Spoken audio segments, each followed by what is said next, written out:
Saya turut berduka cita ya sebagai sesama YouTuber ya. Lalu yang kedua sebenarnya yang paling inti, saya berduka cita karena dia meninggal di luar Kristus. Sayang sekali. Dia meninggal di saat dia menyangkal Kristus. Dia meninggal di saat dia berkoar-koar ya. Memutarbalikkan ajaran Kristen sesuka hatinya. Dan manusia-manusia seperti ini, seperti kitab suci mengatakan, pasti binasa. Tentu sangat disayangkan dia meninggal dalam keadaan yang belum bertobat. Ya, kalau saya melihat secara logika ya. Iya teman-teman, jadi saking fenomenalnya Ustadz Insan LS Mokoginta di mata teman-teman Kristen ya, khususnya para pendeta yang sudah pernah mencicipi bagaimana dahsyatnya ya berdebat langsung dengan Ustadz LS Mokoginta.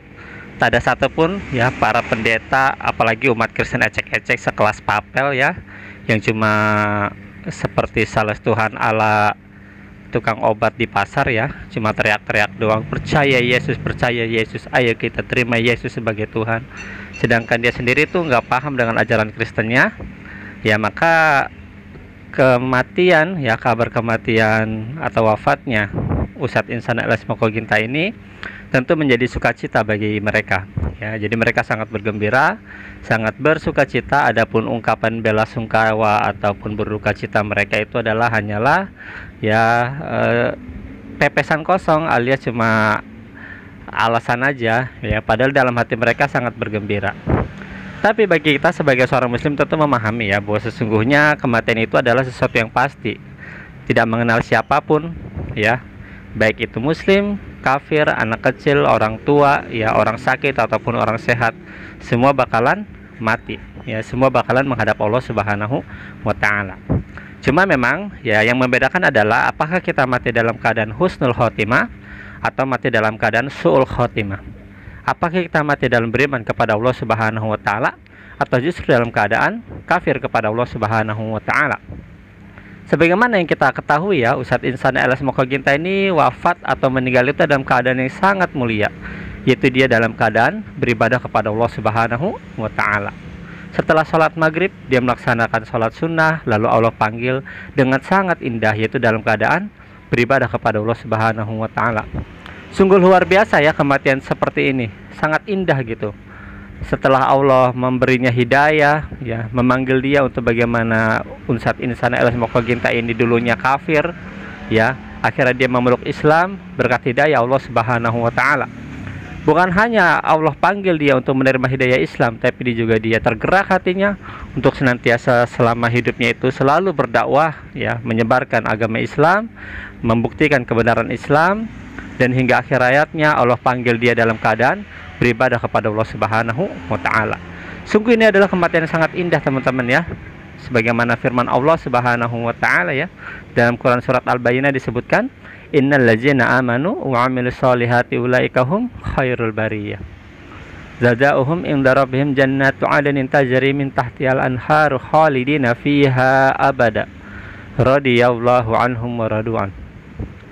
Jadi teman-teman ya, orang-orang beriman dan beramal soleh itu kata Allah Subhanahu wa taala mereka adalah sebaik-baik makhluk ya, dan adapun bagi mereka adalah balasan surga yang di bawahnya adalah sungai-sungai yang mengalir ya. Mereka diberikan kenikmatan dan mereka kekal di dalamnya selama-lamanya. Itulah balasan bagi orang yang beriman, orang yang senantiasa mentauhidkan Allah Subhanahu wa taala dan tidak menyekutukan Allah dengan sesuatu apapun. Allah beri tempat yang terbaik dan dia akan kekal di dalam surganya Allah Subhanahu wa taala yang penuh kenikmatan.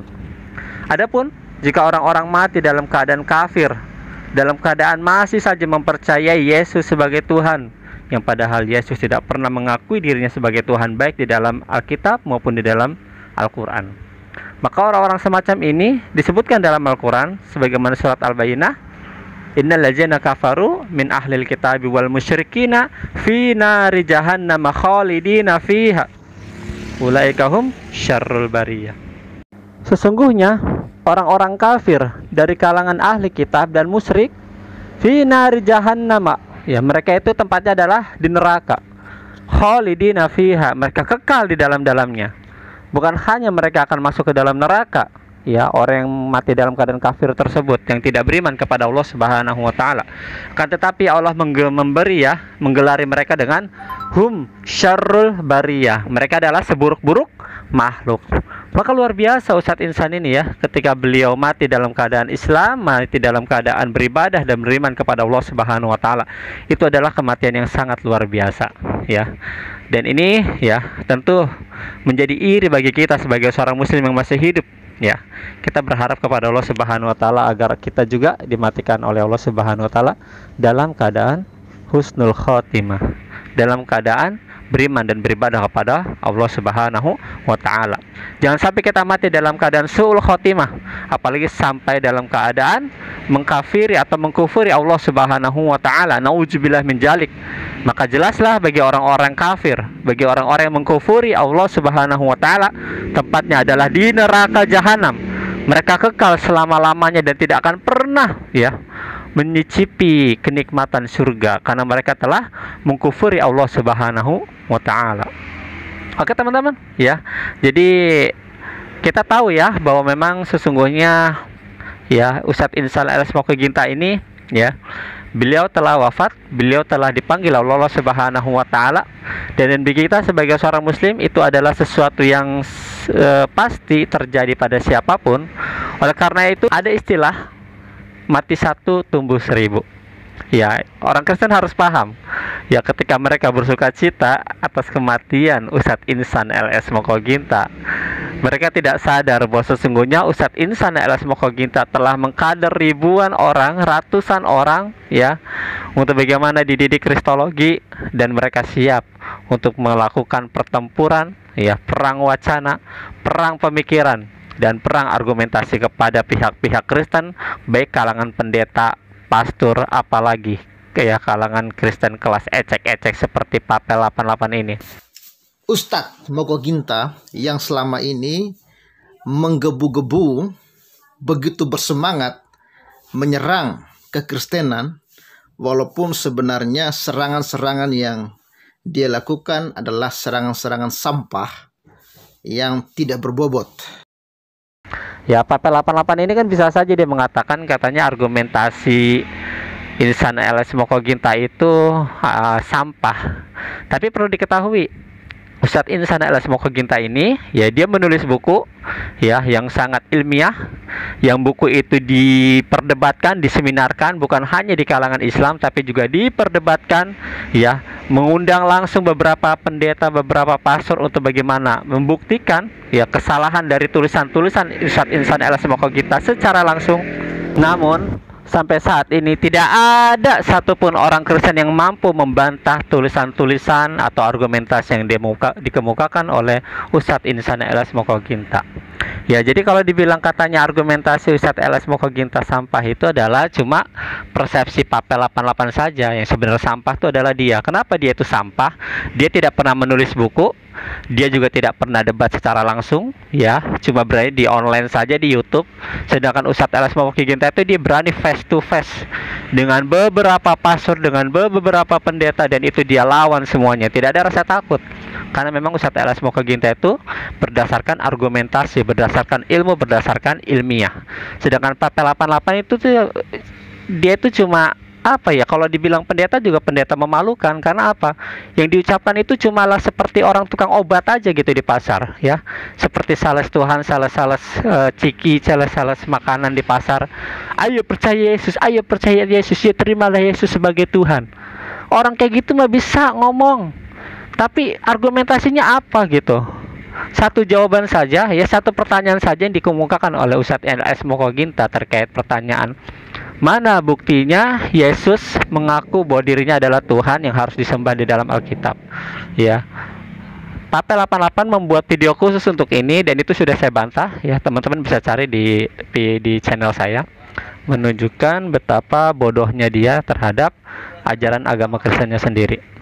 Jadi teman-teman ya, sudah menjadi sunatullah fitrah ya.